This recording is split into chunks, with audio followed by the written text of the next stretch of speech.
Well, I come from Ports of Stockholm. I've been working there for many years.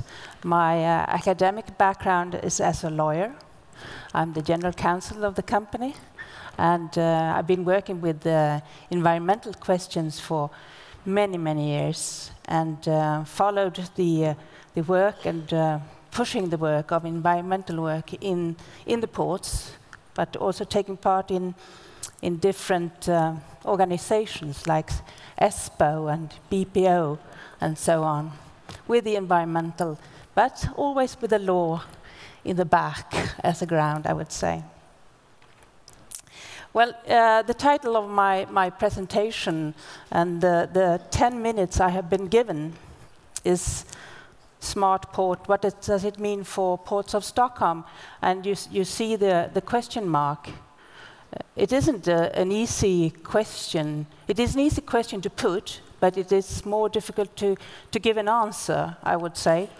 And we have heard other speakers telling about what they see as a smart port. And it's a lot about IT solutions, I think, when people talk about it. But I see more in it to be a smart port. There's more than IT solutions.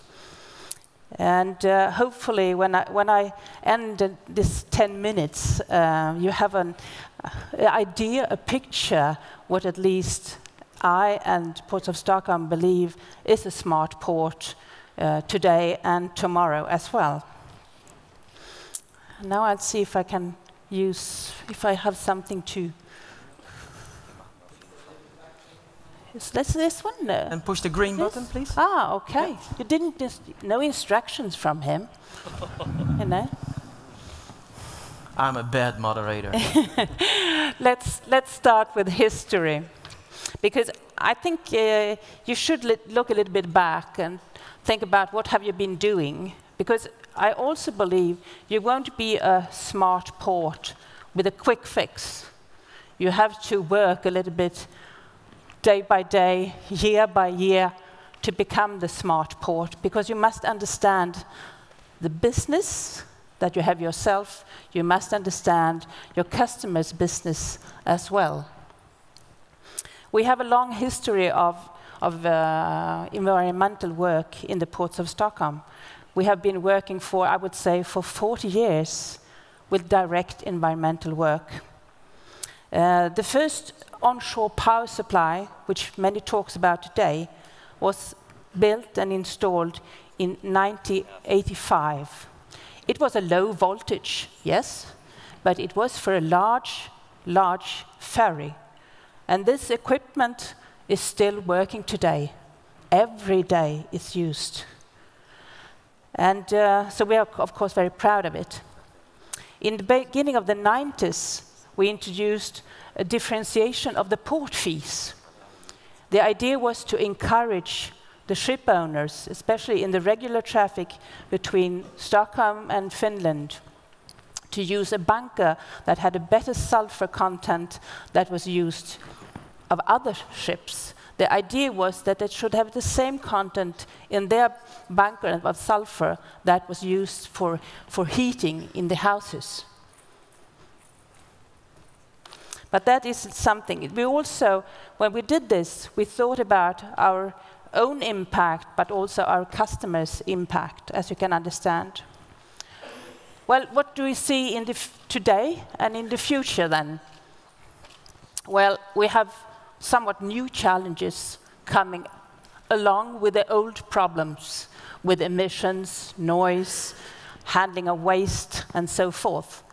But what is the new challenges? Yes, we have an urbanization that's going on. We have a growing population, and we have lack of land.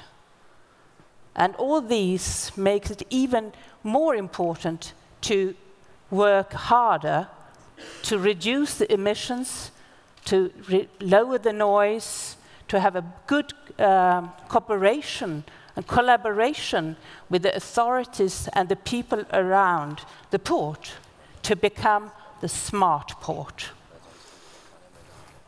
And we also think it's important to gaze ahead, what is coming in the future, and focus on it at the same time.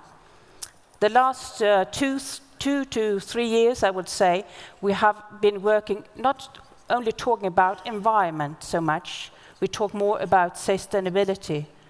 And I heard some of my fellow speakers before also saying sustainability. And that is really when you talk about, when you take decisions, you have an economic, an ecological, and social aspect on your decision. Then you really can be, once again, the smart port.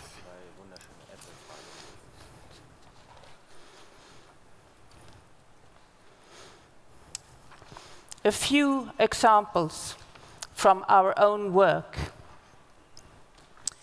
I think it's important, which I said before, that you really think about your own impact, not just only talking about your customers or the others. They are doing nothing and we are so good. You must do something yourself first. Then you can talk to others. And you should talk to others and tell what you are doing and making suggestions and try to encourage them to change their behavior. And doing that, you should also talk to your other ports. And because if we do something together, if we do something in Stockholm, and Helsinki will do the same, or Tallinn, or Gdansk, the other countries and other ports will do the same, the effect will be much, much larger. If you are a small port, I heard someone saying, but how can a small port afford to do it? Well, it could be, you can do a little bit, but if you can then convince another port to do the same, it will be a much larger effect of what the little thing you are doing yourself.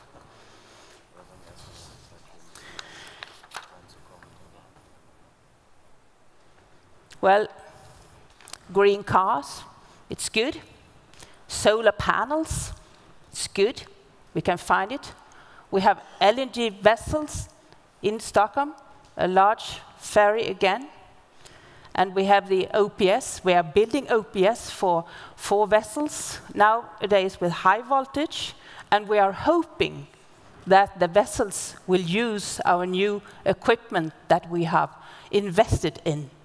We don't know yet if they will, but we are doing it and hoping. But can we sit there and just hope? No. Of course, we must do something. And then again, we are using the carrots, the incentives to encourage and perhaps influence our customers, our ship owners, to change and perhaps to use the OPS. From the 1st of January this year, we have a new port fee system. Earlier, we had a port fee system with differentiation for sulfur and NOx, nitrogen oxides. But as the law came concerning the sulfur, we changed the system. So now we have for nitrogen oxides, it's a rebate. They get a discount if they have a lower level than normally. They get the LNG vessels that are coming will also get a good discount as well. But I think the most special thing that we have introduced is that we are giving every vessel that will come to us in regular traffic, it must be, because they will promise that we will come to us for 3 years.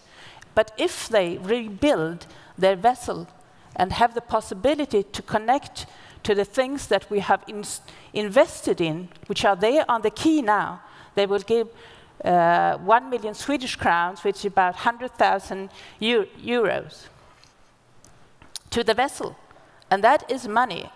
And as we have calculated the business case out of this, concerning what is the level of the price of electricity, what is the price for the vessel, really the cost for the vessel to make these installments, and also in Sweden, and I think in Germany as well, there's a reduction of the tax on electricity as well. If you go for all that, it should be a business case for the vessels to do it. once again, we are trying to find a way to make the environmental situation better. And we think this is a way to be a smart port. Look in the future, work together, have incentives. And I wish you all luck if you want to follow us. Thank you.